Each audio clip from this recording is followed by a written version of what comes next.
It is 6 p.m. It's 6 p.m. Eastern Standard Time, and we are the POP Baking community. I think we're a community of bakers. Every Wednesday we do a recipe that you pick, the viewer chooses, and last week you chose a crumb cake. So I've been in research baking mode. And for those of you who don't know, my name is Kathleen. I'm a certified executive pastry chef, and I teach on social media. I teach here on TikTok, Substack, and I take all these videos and I put them onto YouTube in an edited form. If you go to Substack, you get notes. It's all the written word. The notes tonight are all about the crumb cake, or New York style crumb cake or coffee cake. Those all kind of fall in the same category. And if you need the recipe for tonight's recipe, and I was researching Sally's Baking Addiction, and she now goes by Sally's Baking. So Sally's Baking is the, well, I call it New York style crumb cake. Okay, and you guys, Jamie Gloverson recommended it, and it doesn't surprise me because Jamie is in Detroit.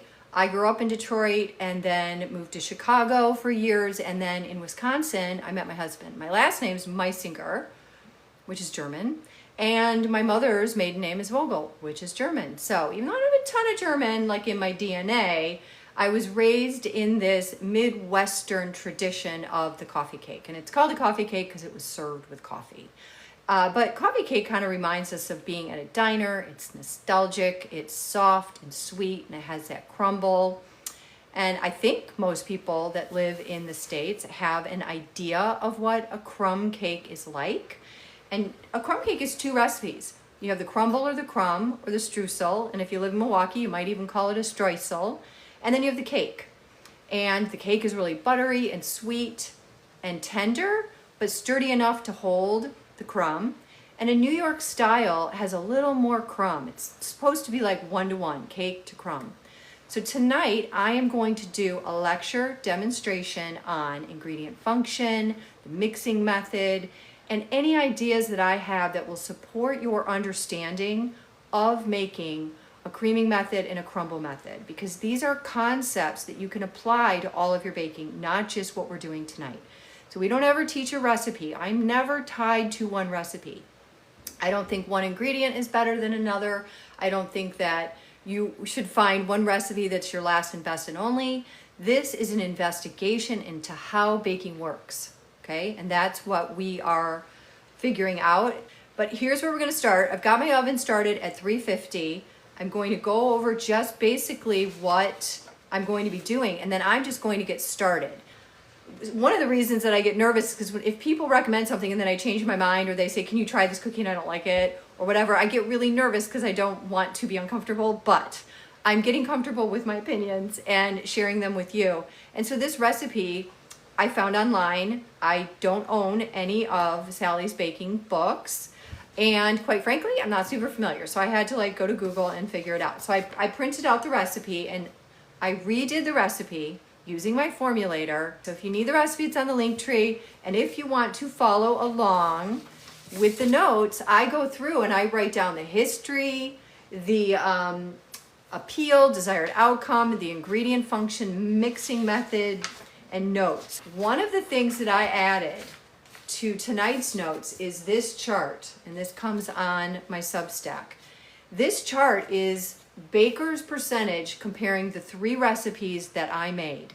I made Sally's Baking. I made this recipe out of Advanced Bread and Pastry, a professional approach by Michel, which is a textbook. This is the recipe that I used at MATC for our crumb cake, for our students, for our student bakery. So I've made it a lot and I've seen it made. And so I thought, why not do that one as a baseline? And then I bought this book a while ago, New York Cult Recipes by Mark Grossman. And I've looked through it a million times. There's really great photos. I haven't done a ton of the recipes, but it's savory and sweet. So I was like, I bet there's a New York style crumb cake. Sure enough, here it is. And I converted the recipe into grams, and I like this photo because it showed how you can do it in a flat baking tray, and I thought I could do it in here. This is an insulated silicone baker, which changes the bake a tiny bit, but that's something I might be testing. I used these 3 recipes to inform my information. I researched, I went to ingredient function, and if you can get your hands on this chart, what you are looking at are the gray spots are where that ingredient was not included. So Sally's did not include buttermilk or milk. The Suas included cream cheese and not these 2 things. So it's really interesting that you can compare and taste, and these numbers give you a frame of reference to form the words and descriptions for what you're experiencing. If you say you like something because it's soft or has a tang, it might be the cream cheese, it might be the sour cream. So this is really powerful information. And I have these 3 cakes behind me. Do you see this? These are my scalings. This is my cake, and this is my crumble. And those are my 3 crumb cakes. And I have my pans, and I'm all ready to go. I have labeled them A, B, and C, and I am not going to tell you which cake I like the most until you have all voted. So we are going to have a poll after I get the crumb cake in the oven. I've already sliced them, so I'll be able to pick them up, A, B, C, show you the crumb, how the crumble looks on top, what it looks like, the exterior crust and all of that, and I'll break it up and I'll taste it and I'll let you know what I'm experiencing. And then I want you to pick which one do you think is the best. And one of the things that I want you to try to do is make a lot of connections. Don't assume because one thing has this ingredient or the method is this way or that way, it's going to be better. Really start to critically poke at these recipes and say, why would one be a better texture, more structurally, or softer and more tender? Why would one have more flavor? And why would one, in that esoteric way, be something that was just more pleasurable? So these are the kinds of things that I think about, and then I try to connect the dots. So let's start with Sally's recipe. But this is the recipe I printed out. I use the baker's appendix. This is where I start, and I do all my conversions. Now the recipe's already mostly converted, except always for the mini amounts, the salt, baking powder, soda, etc. I use the baker's appendix by Jessica Reed to do those conversions, and I use, this is my first look at a recipe, and I'm not looking for red flags, but I'm looking for confirmation that I should keep moving forward.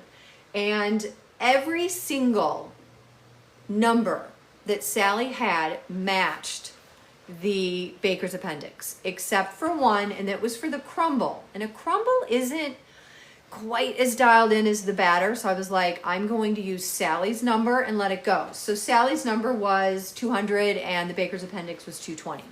Negligible, you know, a couple of tablespoons, so I let it go. But you can see I converted everything, and then I went through and I make these brackets because basically that's how you make it. And we have the crumble, which quite frankly, I didn't even know used melted butter until after I made it and I went back. That is an example of how I use methods, and I know how to make a crumble, so I didn't, but then I read the recipe and it uses melted butter, and I'm going to explain the crumble method so that you can make a decision and approach crumbles, and by the way, pie crust exactly the same way. And then in the cake, we have sift dries, cream the fats and the sugars, add the wet ingredients, including the eggs, sour cream, and vanilla extract in thirds, and then the dries, which are sifted, last. So that's what we're going to be doing. I did fiddle around with the recipe just a little bit. The crumb cake and a coffee cake are pretty much the same thing. This is not a yeast-raised Danish dough coffee cake ring. It is the crumb cake, and you can call it a coffee cake, but it's a soft cake with a crumble on top, or a streusel. It started out basically as this German American immigrant thing that they brought with them, that eventually New York took it over and made it into New York style. And that's supposed to be a lot of the streusel on top, so it's sort of one-to-one. And you have the moist cake with the crunchy topping. You have these caramelized notes from the brown sugar in the crumble, but this really warm vanilla cake. And you can, you know, make it in advance. You can freeze the batter even. You can freeze them once they're baked. And they're great for bake sales. And, you know, if someone stops by, I think some people call them snack cakes. I am going to do a quick fit check and then when I get started. And just so you know, as I'm demonstrating, I go through my whole process. So I converted the recipe and then I put it in the formulator, and I wanted it to fit into an 8x8 pan. And the recipe called for a 9x13. But I don't want to make a 9x13 because I'm trying not to waste too much, and because I'm baking so much, it's too much. So I used a bunch of resources to estimate an 8x8 pan. So I looked at my brownie recipe, which if you look at any brownie recipe can be anywhere from 1,400 grams for the whole batch, let's say. Ina Garten does a whole sheet pan for the outrageous. And I decided that all my brownies would come down to 999 grams. I used the formulator to do that. So I made a first attempt, and I made all 3 of my coffee cakes the exact same amount. I think it turned out to be too short. I didn't like it. I wanted it to be thicker and more generous. So what I did is I went into the formulator and I adjusted the recipe in this column. This is the weight yield. Now we all know the weight of a brownie isn't necessarily the same as the weight of something like a meringue. Obviously, these are very different. But I know what generally the creaming method results in a batter. It's like a cake, a thick cake. This total is 709 grams. I actually don't know how it's going to be.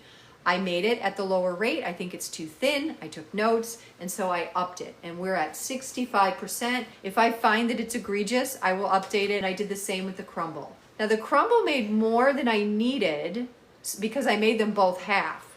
So I cut it down to 38%, which gives me a total for the crumble of 322 grams. And again, this saves me ingredients, money, and whatever. I don't need that much. I don't need a 9x13. And you should be able to take any recipe and scale it up and down. But a coffee cake is often a little bit of batter, some fruit, jam or stewed fruit or something, more batter, and then the crumble. We are just doing the batter and the crumble, but there are options. So my goal while I teach is to give you as much information about each ingredient, about the method, and I am not telling you that there's one way to do something. I am giving you the information so that when you look at a recipe, you can begin to determine if you agree with the method.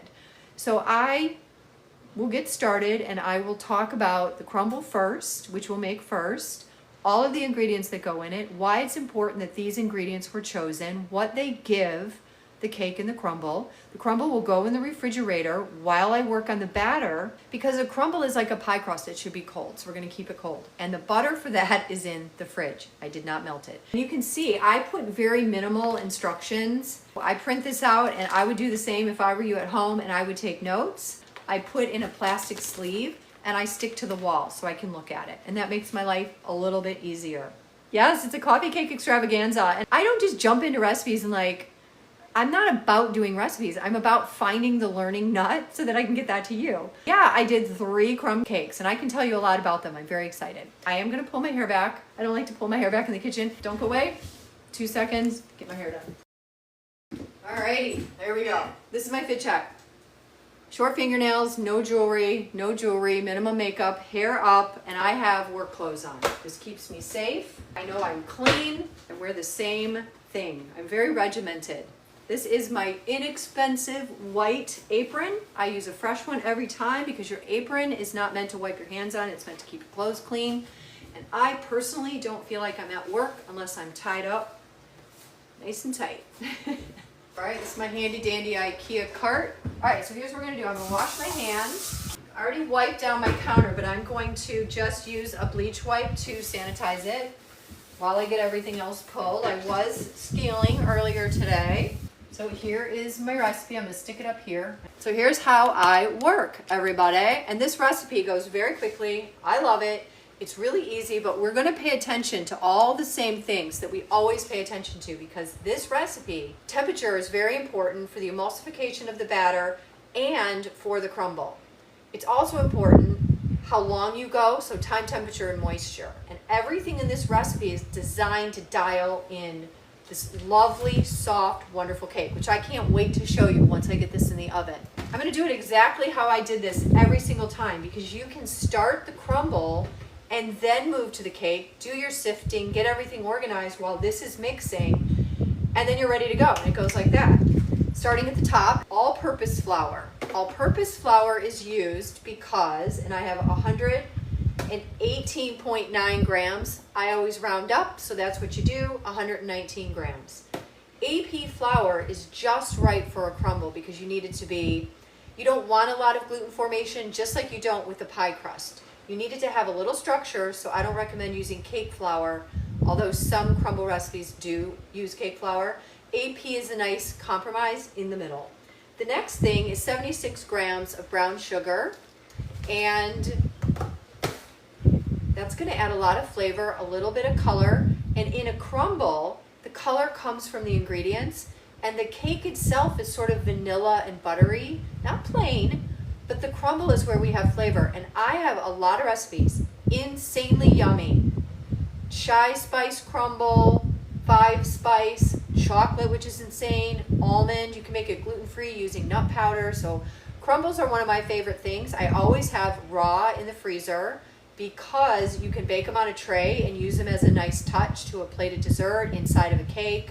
You can do a million things with them. I also like doing it to like these big marble-sized, rock-sized pieces and then bake those, and they look really pretty on a plate. They become like a cookie, which is great. Then we have 38 grams of sucrose. Sucrose is table sugar, and butter. The butter is in the refrigerator because it needs to be cold. Remember, we are cutting the butter with the flour, and as we do that on medium, the paddle is going to break down the butter. So as you are paddling, not too long or fast, because you don't want to heat up the butter. You want to basically knock it into smaller pieces slowly, and each piece is going to be covered with flour and sugar. So you'll see the pieces go from larger to smaller, and we're going to go pea size. Maybe some will be a little bit bigger. I like chunky stuff. But if you keep going, you get into a cornmeal or a mealie. It's exactly the same thing as a pie crust. 86 grams of butter. It's been in the fridge and it's chopped. So you can control the size of the butter when you scale it. And I like chopping butter anyway because if I wanted this to come to room temp, there's more surface area and it'll come to room temp faster than a block of butter. And you should never take a block of butter, I don't care if it's a pound, and throw it all in here. It should be cut up because the paddle is helping to incorporate things. But when you chop things, you're already setting everything on a good path. So I did do a video today about the grating of butter on like a box grater or a food processor with a grating tool. It's not done in the professional bake shop because it's an extra step and you're making dishes. The other thing is we want the butter to be cold. So if you're holding it and grating it, you're warming it up.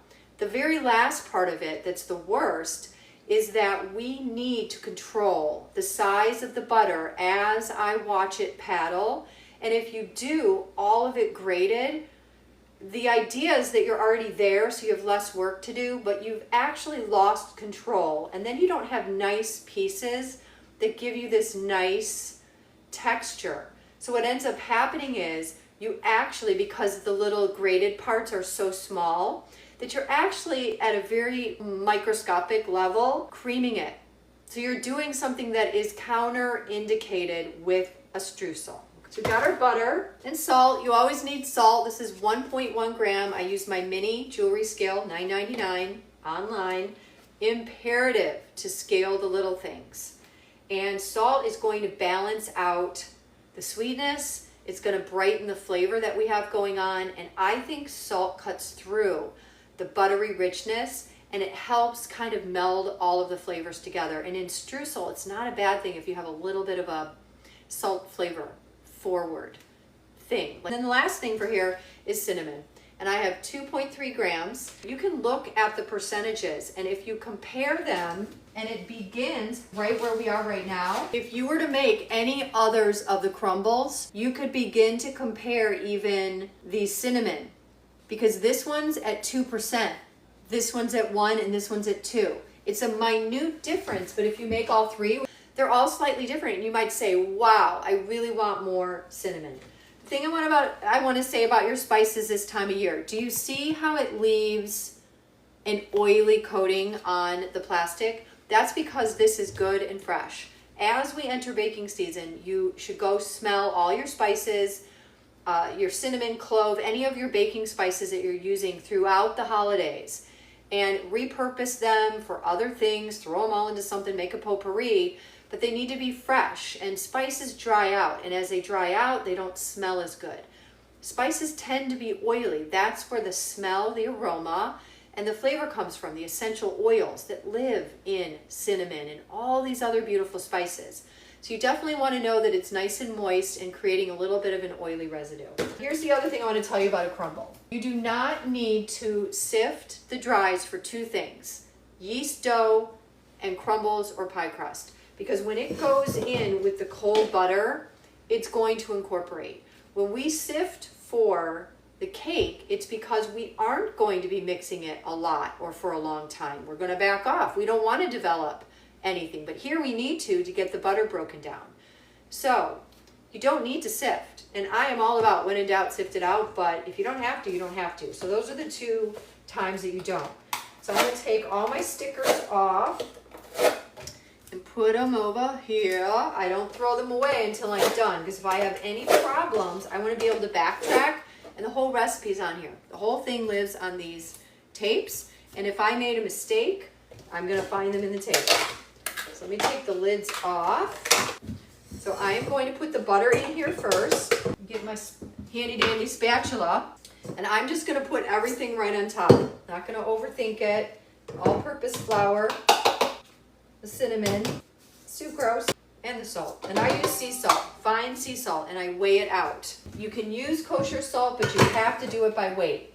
And when I put this on, I'm going to start out at low, and it's going to ploop a little bit. It might fly out, okay? So I'm going to start on low, but I also really encourage you to lock it. If you lock your mixer, it's less likely to jump around, but you can also toggle. So if it's a really big recipe, you can turn it on and off. But this is a small recipe, so I'm going to leave it like that. So let me show you what it looks like. This is our baseline. You can see that I'm going on low. The butter is a small half-inch cube, and it's just going to do this while I start my cake. All right, so let's start the cake. And the cake, everything needs to be room temperature. So let me verify that I have all the right scalings. I'm going to use my recipe. All-purpose flour, 203.5, so I go up to 205. All-purpose flour is in this recipe, but there are crumb cake recipes that use bread flour. I think it depends on what the leaveners are and what your final outcome, desired outcome is. 3.3 baking soda, and I do it exact because I use a mini scale, my mini digital scale. 1.6 baking powder. So this recipe has two leaveners, baking soda and baking powder. Baking soda is going to interact with the acid in the buttermilk, and that kind of happens right away in the bowl. It interacts as soon as it hits moisture. But the baking powder is going to get kicked in again in the oven with heat. I think it's around 140 where it starts to activate, because this is a dense, more heavy cake. It's not as light as like a yellow high ratio cake, or for sure not a sponge cake. But this is going to give that little extra lift and oomph that you're going to need, because when you put that crumble on there, it can weigh it down. So that's why the two leaveners are something that I think is a really good idea. And then we have salt, 2 grams of salt. That's one of the dries. And then butter, and the butter is room temperature, 111, it's 110.5, so I round up. These are cubed, but they're room temperature. Sucrose, 130 grams. And part of looking at each one of these is just knowing that you know that under 200 grams fits in a small. And if it were off, my intuition would say, why is that? Or I'm scaling and I'm like, why doesn't 100 grams fit? And I'm like, oh, because I'm doing too much. I did something wrong. Whole egg is 97.5, so I went up to 98. Sour cream is 156. And look, you can see the water that separates. That's how much water lives in sour cream. And this is full fat. I would avoid the low fat kind. And then vanilla extract. And I'm using vanilla bean paste because it sticks. You can see how pretty it is. Vanilla bean paste at 5.2, which is 2.6%, which is quite a bit. All right, so I'm going to show you, put this back up here. I'm going to show you what's going on in here, and I will tell you, you cannot tell when a streusel is done by looking at it. You have to pick it up, and this is very powdery, okay? There are pieces of butter like that. There are some, but this is when you do not walk away. We're still going to go on low and slow, but I need it to come together a little bit more. So I'm going to turn it on. Meanwhile, I'm going to grab my parchment, which I had on the tray. I put a parchment on my tray. I put all of my ingredients on here with the recipe, and I keep it on my speed rack or the table. My tammy, love it, little itty bitty tammy. And now I'm going to take my dry ingredients, and I am going to sift them all the while keeping track of what's going on in the bowl. So I will stop that and show you when it gets a little bit closer. So it's not necessarily that you reach in there and squeeze it, because it'll squeeze together right now, and that's not where we need it to be. It's about going beyond the mealiness until you start to form balls that hold together. And you'll see that. If you keep going, those chunks will get bigger, and if you keep going, they'll get so big that you'll have like little cookies. You're sort of moving into the creaming method.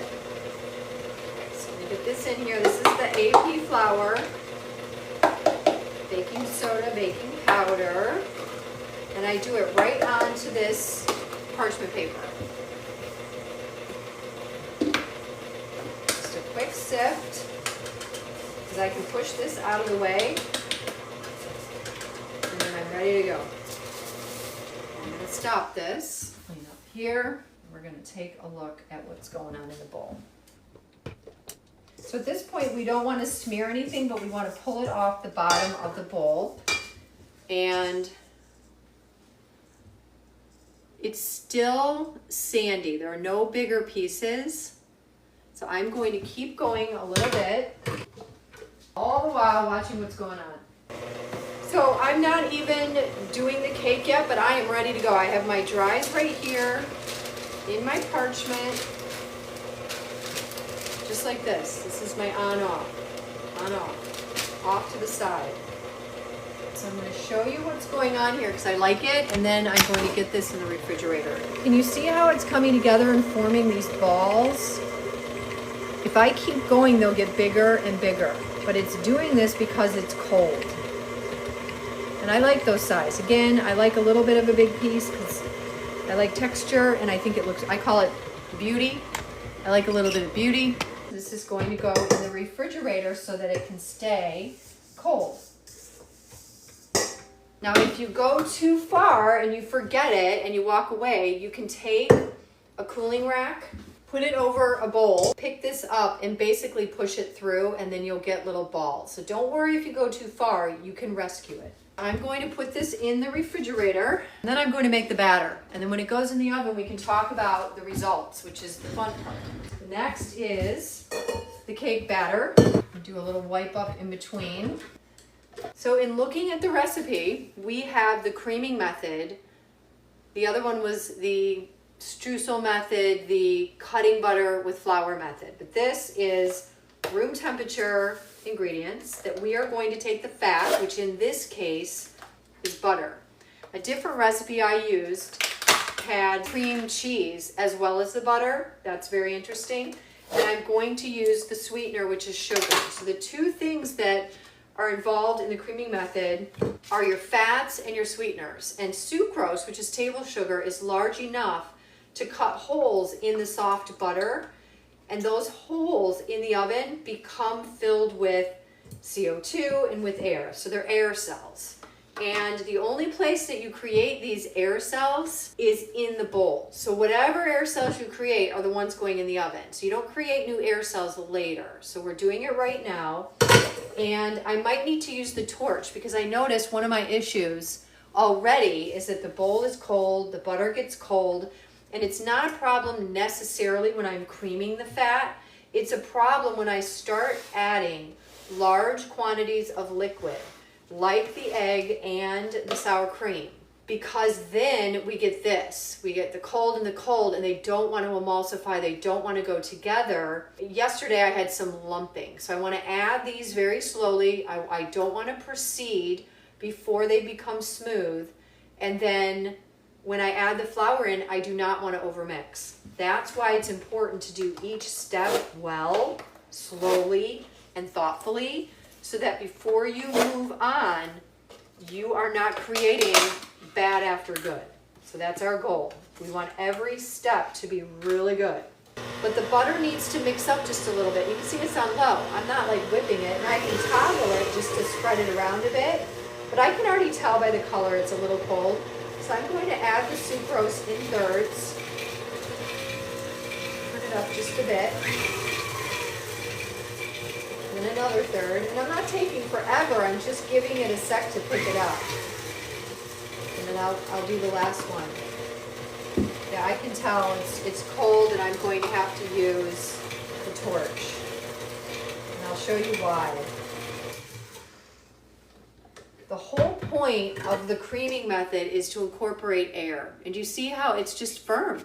It's firm, and firm butter, that's how firm it is. It's not, and I could beat it, but then sometimes you can almost break the emulsion. So you need the temperature to be warm because the warm fat is going to receive the sugar better and it's going to loosen up. So I am going to warm this up. I'm not trying to melt the butter. I'm not trying to change too much. I just want to warm it up just a little bit. Unfortunately, I have a cold kitchen most of the year. I just want to do a light. You have to go crazy and you want to keep it moving, and it mostly gets cold around the bottom. You just want to distribute the warmth. All right? I don't want it to melt, but I will show you what I mean about it loosening up already. The bowl's a little bit warmer. You can already see that it's a little bit softer and it will fall in. Now the sugar isn't necessarily going to dissolve, but there is water in the butter, so it is going to begin to dissolve just a little bit. So you're starting to get this incorporation. The ingredients are starting to interact with one another, and you don't want to bang it. I don't go on high. There's no reason to rush, because then you're just developing unstable bubbles, air cells. So we want to go low and slow. Let nature take its course. It's warm. If it starts to get cold again as it redistributes, then I'll torch it a little bit. When you aerate anything, this is going to get lighter in color because it's having air, oxygen, deep into it. And just like OxyClean, oxygen makes things whiter, so that's what's happening. And I am going to assume that in this temperature, let's say I put a glass of water on the countertop and I took a sip, it felt cold. That's because that's the actual temperature of the room. So even though I warmed the bowl up, now I have eggs and sour cream. That's probably the temperature of the room. So I'm probably going to have to warm it up yet again. But it's feeling nice and warm, a little cold around the bottom. I'll show you what it looks like now. And you can often see that the original butter is around the center. That's the cold butter. It's firm and yellower. You see that right at the center. And then this is what it looks like. And then I'm just going to scrape this around and redistribute those, because now it's starting to look a little more whipped. But you really can see the granular sugar particles. I don't want to go crazy. The more you do it, more isn't always better. All right, so we'll give it a couple more minutes, and then I don't think adding vanilla bean paste now is a bad thing because it's got so little moisture. Okay, so I'm going to go ahead and add this. I like adding it to the fat because I feel like, you know, fat's that conduit for flavor, and it kind of gets it into the butter versus once I've added the sour cream and everything. Keep that moving. So the creaming method can be this way, it can be modified, it can be dry, wet, dry, but I'm going to add all of the wet here, and then I'm going to add the dry last, and only mix it until it's incorporated, and then we are going to put it into the 8x8 pan. This is my Crown cookware pan. Love it. 8x8x3. I want it to be a little bit taller, but if you have a shorter one, it's no big deal.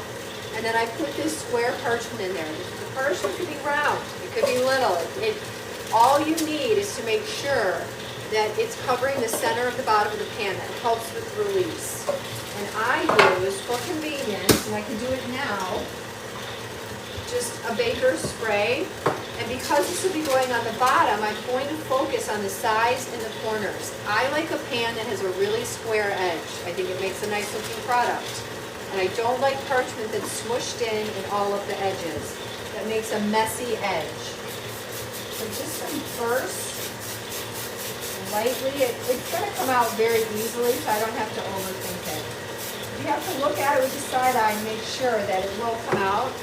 And then I just put this, and you don't need to spray the parchment, just like that. Okay? Put that over there, and I think our butter's looking good, so I'm going to start to add the sour cream and the egg. That's what it looks like. You can even see the vanilla beans in there. I'm going to take my paddle. Looks really good. And on low, I'm going to add a little bit at a time, and I'm going to add a little bit of the sour cream now. Just a little bit. I want to give this time, and I also am not sure if the sour cream is going to be cold and sort of not incorporate well. Looks like it's going okay, so I'll add a little bit more. Mixing in. If I get curdling, I'm going to stop and scrape. Stop and scrape anyway.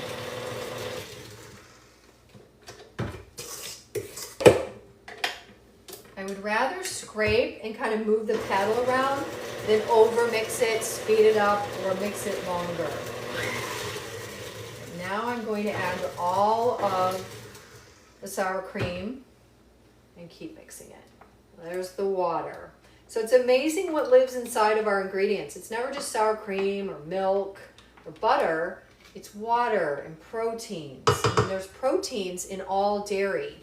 Remember, cream is the mother of butter, and so this is made out of dairy fat and sugars and proteins and water and all the things that live in cream, in milk, in any dairy product. It's just in a little bit of a different format, and it adds a nice tang. So I really like sour cream in this recipe. So far, it seems okay. It is a little cold, but I'm getting a creamy mixture, and I will show you. It's looking beautiful. Let me show you how pretty it looks before I even scrape it. And the vanilla beans look gorge. Look how pretty. It's just, it looks like mayonnaise. Very soft, very nice. I'm just going to make sure that I don't have any stray sour cream all over. And then, because my egg has been pre-scaled, it looks like this. It does oxidize a little bit, and it gets a little runny, but an egg cracked and scaled will last in the refrigerator up to 7 days before you use it. So I'm going to add just a little bit, and it's not separating really bad, so it's incorporating. So that either means the temperature's good, which I know it's a little bit cold, or I've gone slow, so there's a decent emulsion. This is being absorbed by the emulsion and accepted. Everyone's getting along the bowl, you know. Now, because I only have one more addition of the egg, I am going to, instead of keep going, I'm going to verify, I'm going to check, I'm going to scrape. Oops. And what you'll see here, on the edge, you'll see, you know, the lighter mixture, and you see a little bit of separation. And emulsification isn't about separation, it's about everybody getting along. So I'm going to stir up the bottom. Looks great. This looks so much better than the first time I did it, so I'm happy about that. And instead of pouring it in like I did the sour cream with it off, I want this on.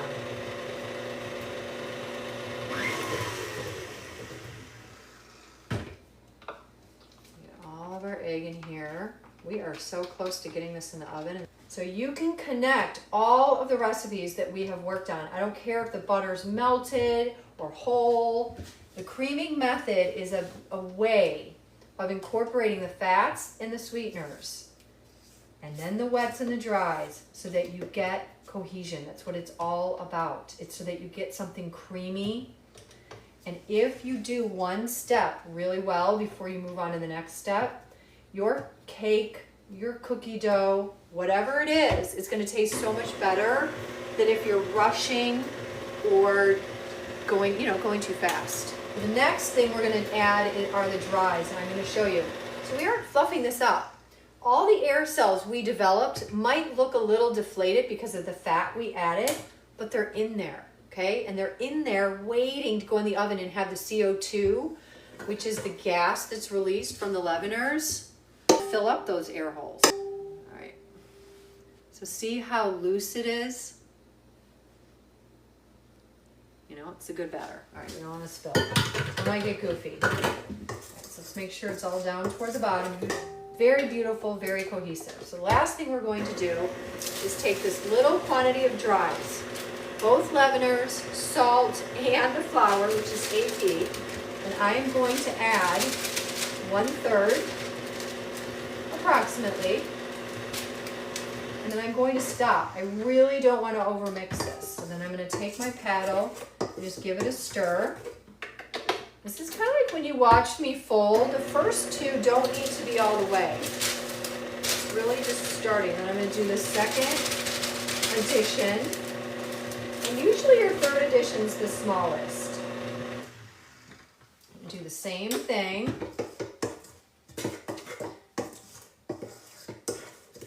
I'm really like just pushing in the sides. And there's a big difference, all right? So that's pretty cohesive. Now the last one goes in, and I'm only gonna mix until combined. I'm gonna drop this in.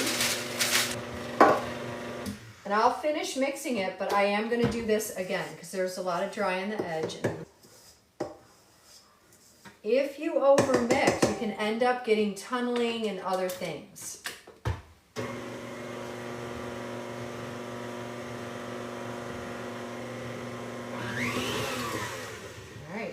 We're done.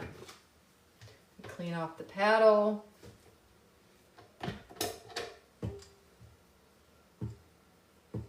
I can see the vanilla bean seeds. It's a nice color. Looks great. I think this is going to be a good one. And it's more batter than I had yesterday, which is great. I was like, uh-oh, it's too small. So now we're looking good. All right. Take this off.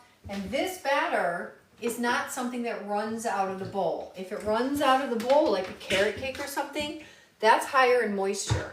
The more moisture there is, the less bench tolerance you have, meaning it's going to activate the leaveners, especially the baking soda, very quickly. This is it's thicker. I'll show it to you in 2 seconds. I'll move this out of the way. I'm not confirmed on this recipe, but on the Suas recipe, it can sit in the refrigerator, panned, or in here wrapped for up to 24 hours, which is good to know. So this is what it looks like. I'm going to scrape the edges, which have a little bit of flour on them, but you can see how thick it is now. So let me just go around, make sure we have everything incorporated. I'm not stirring. I'm digging underneath and almost like just folding it on itself, okay? This is how thick the batter is. It does run off the spatula, but it's pretty thick. So this is my prepared pan, and we don't want to overwork this. So you want to just drop it in. I'm going to spread it out, but I want as few of strokes as possible, and then we'll put this streusel on it and it goes in the oven. And it's fabulous. And then even after it's made, you could freeze it done and then thaw it out and serve it whenever. So again, this is something you can make ahead of time very easily. All right, so let me get batter out. And I always aim right for the middle of the pan. There's no reason to go spreading it around while you're putting it in. Aim for the center. And, you know, it's most likely not going to get overworked, but I have watched people be very nervous about getting it perfectly smooth, and that is when you overwork it. All right, so there we go. I'm going to use my handy dandy offset spatula, 4-inch. That's what it looks like. And I am not going to push this up the sides of the edge of the pan. If you do that, it sticks, and then as it bakes, you get that like divot and then it overbakes on the edge. So you want to push it up and then take your palette knife back. So just up toward the sides. I'm going to kind of wiggle it in there. And this is more than yesterday.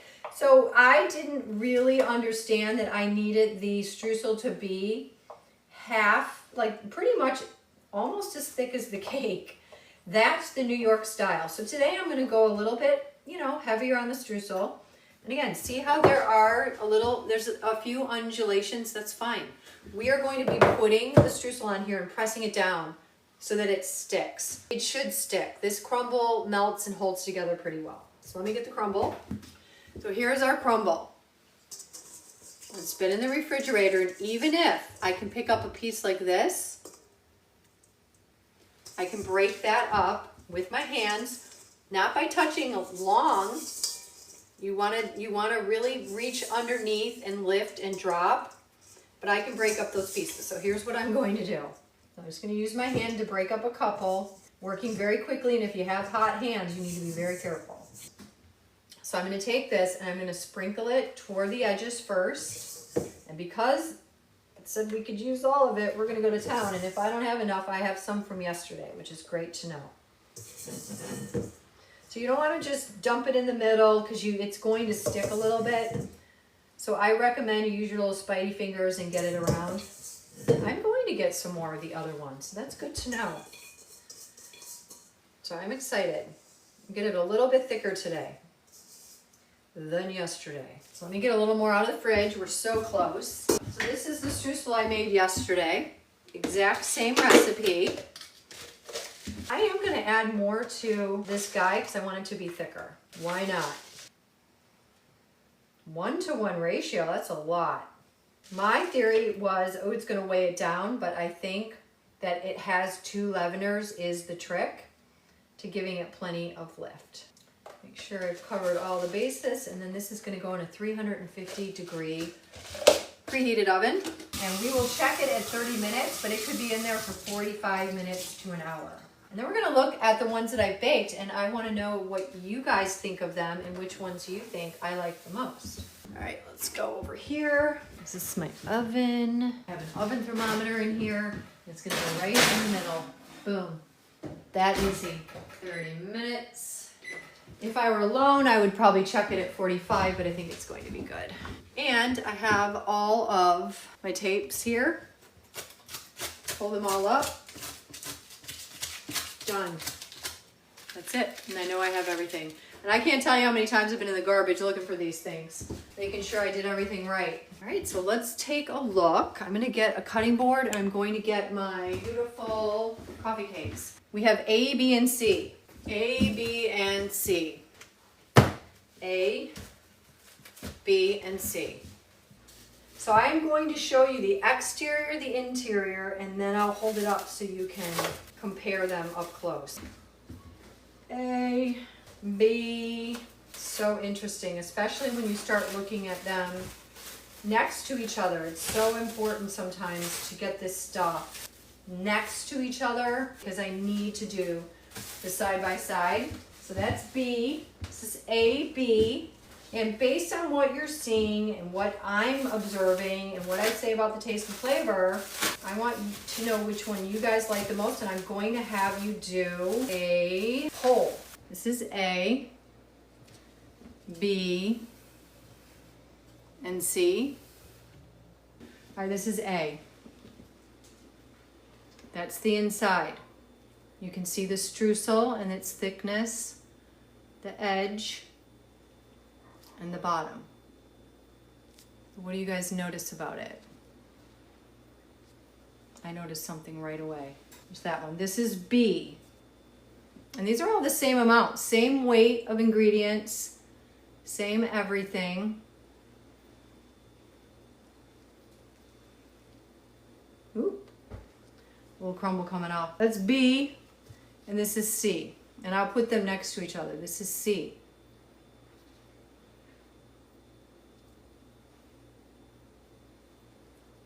We don't know which recipe these are, but just taking a look at them. Now I'm going to stack them now so you can see. And then I'll slice them. A is on the top, B is in the middle, and C is on the bottom. Same weight of batter. Different ingredients, similar methods,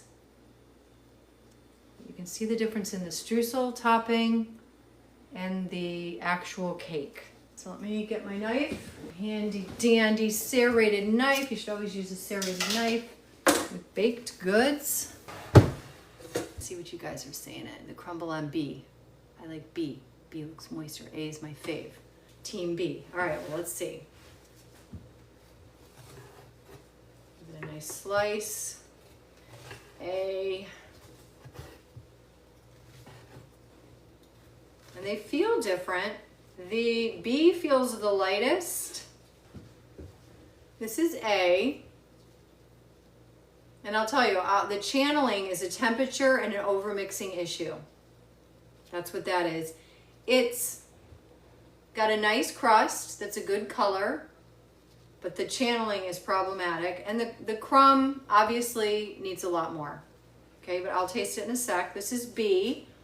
This feels lighter. It's got an airier texture, even though it's got some tunneling as well. That's why today I knew that I had to get the temperature better. I knew it, so this is why. That's what happens. This tunneling and these holes are from things not emulsifying and then basically overmixing.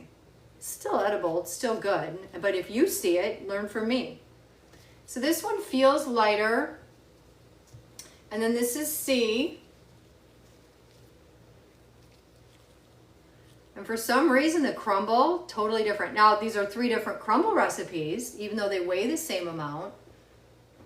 And then look at, they all have a very similar, let's see. They all have a very similar crust, the baked part. See, that's a little thinner.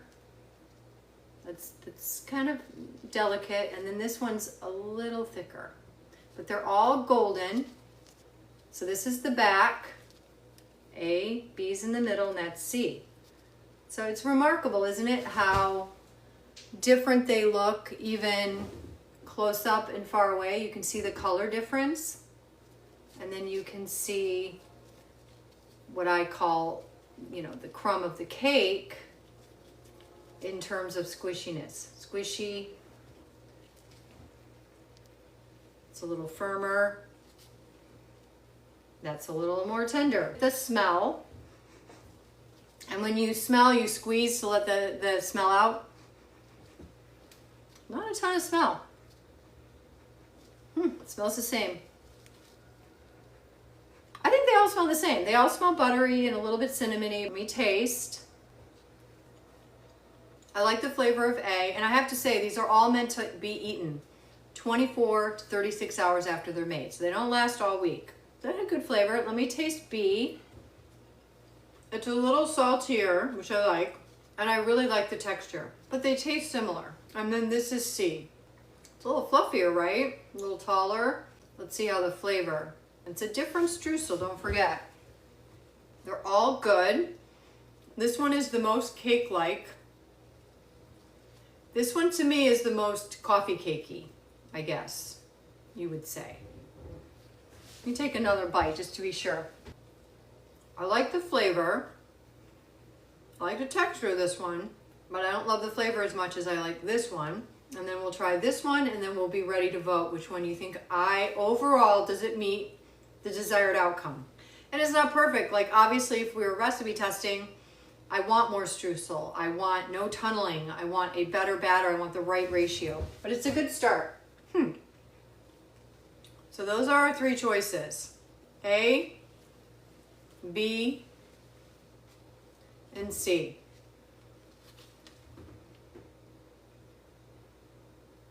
And I'll just keep eating it until I decide which one I like the most.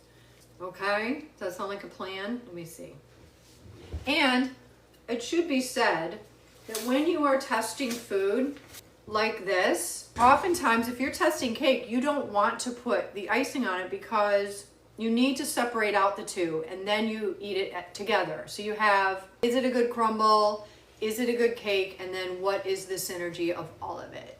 I'm gonna start the poll. You guys are gonna pick which one do you think I like the most for whatever random, subjective thing that is, but based on a good texture that's slightly dense but very tender, buttery, good flavor with a good amount of flavorful streusel, and doesn't taste dry, got some heft to it because it can't be so tender that when you pick it up it falls apart, or the weight of the streusel holds it down, or it can't handle the streusel. All right, so pick A, B, or C, and let's talk. So that's it, that's a coffee cake. And so you know the basics of how to make a coffee cake. Now you need to go back to your recipes and decide which one is giving you a flavor that you can't stop eating. B. Jamie's saying B. Brittany's saying B. Renee's saying C. This is so interesting. Yay, B is gonna win. Why do you always sift dries on parchment before adding? Is it just preference for a smooth product? It's one step toward cohesion, and it's another step toward adding air. I do it on parchment because I can lift it that way. I can lift it and then tilt it into my bowl. So easy. I'm starting to smell. So we've been 15 minutes in, I'm starting to smell. First sign that something's in the oven.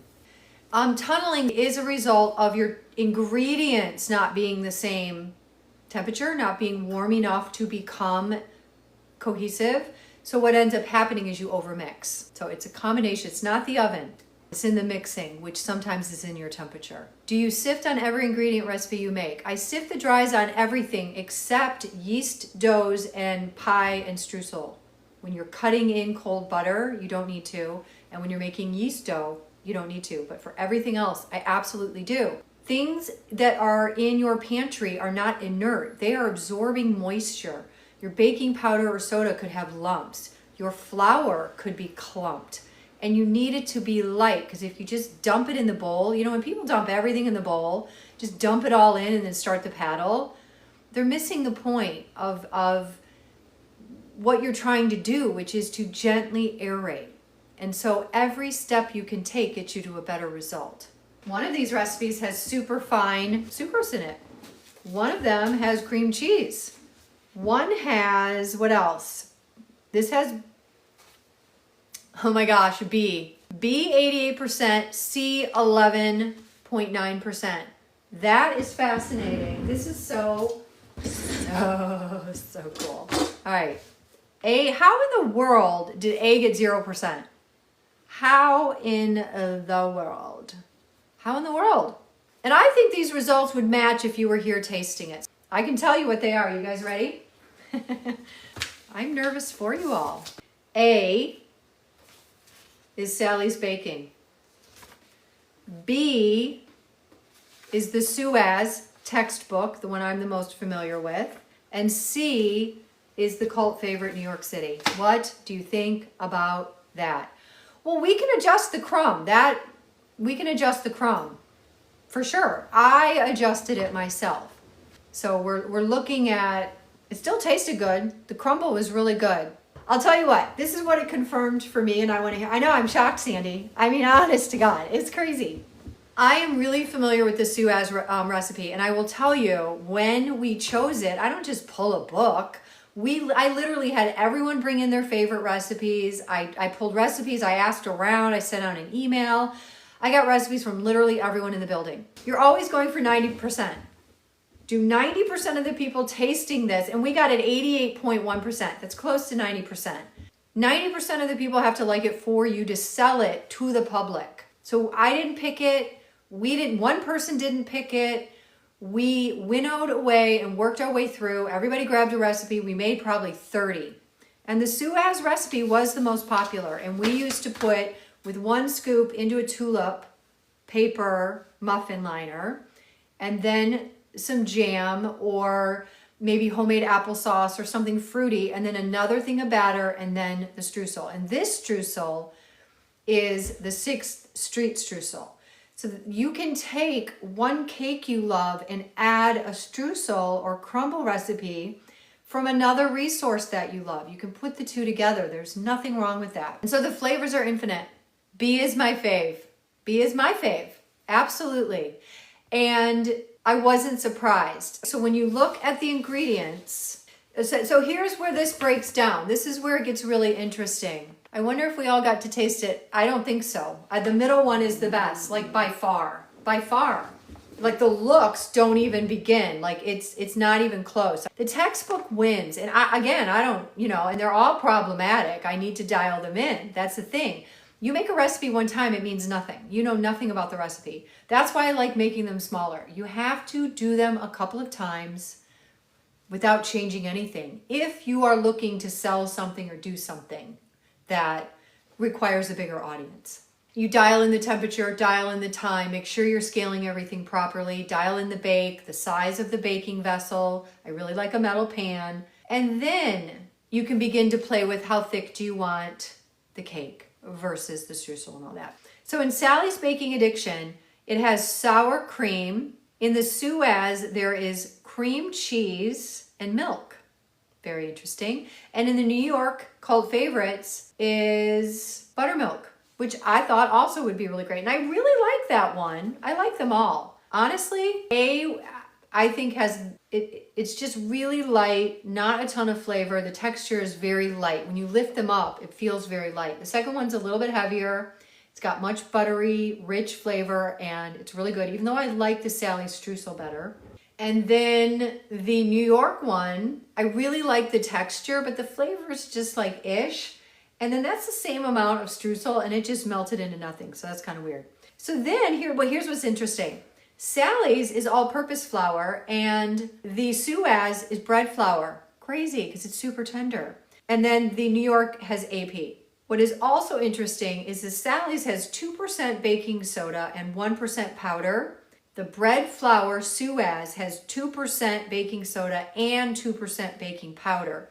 So it had more lift, and when it came out of the oven, it was much taller. It kind of settled, but I noticed that for sure. And then here's the weird thing. The thinnest of them all was the New York one, and it had 4% baking powder, but no baking soda. How weird is that?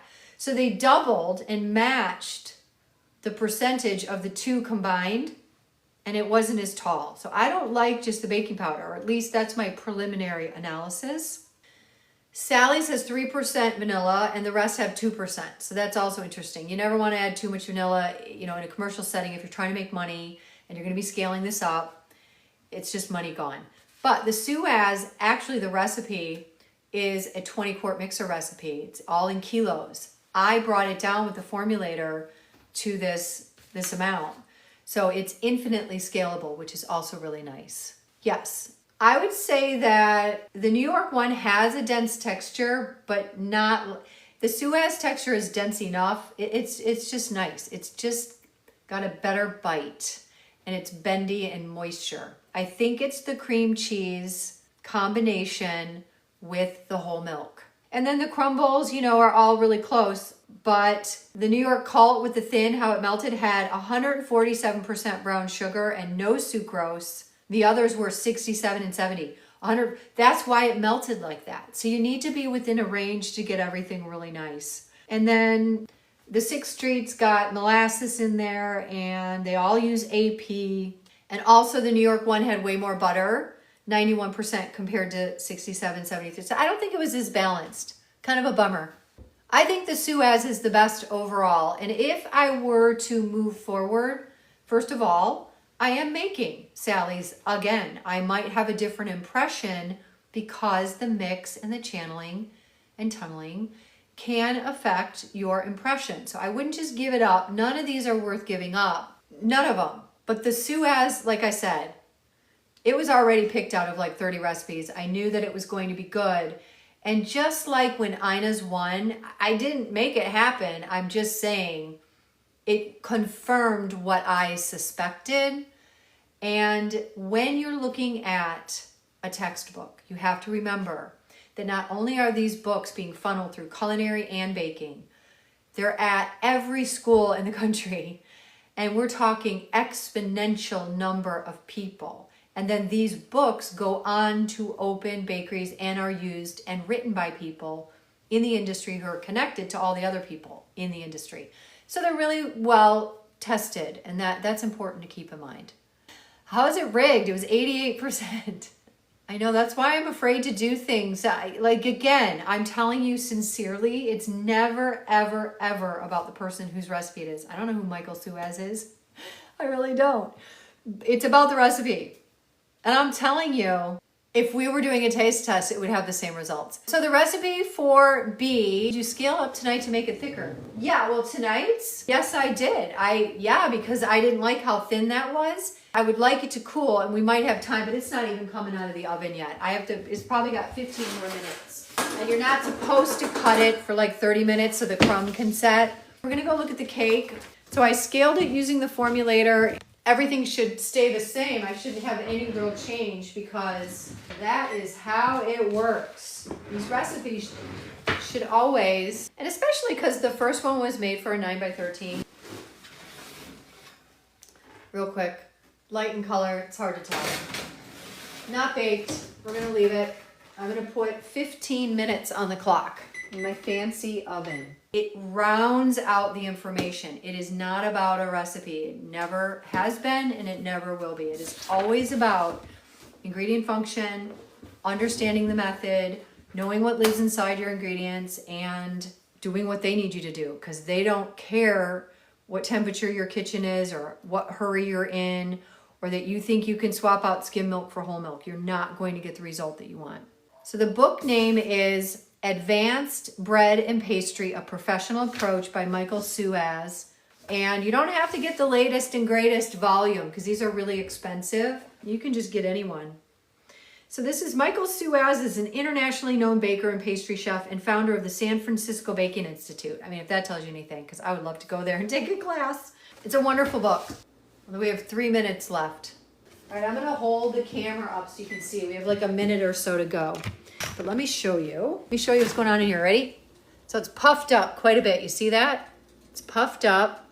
It's getting a little bit brown. I don't think it's going to need 10 minutes. It's getting a little brown around the edge, but I can tell, I've done a lot of cakes. I can tell that if I were to pick it up, it would deflate. So I'm going to leave it. I don't want to pick it up and touch it or do anything. Sally's Baking says that you should use a little stick to see if it's done. But you can see signs of doneness. The cake will be pulling away from the edge a little bit. It'll look dry.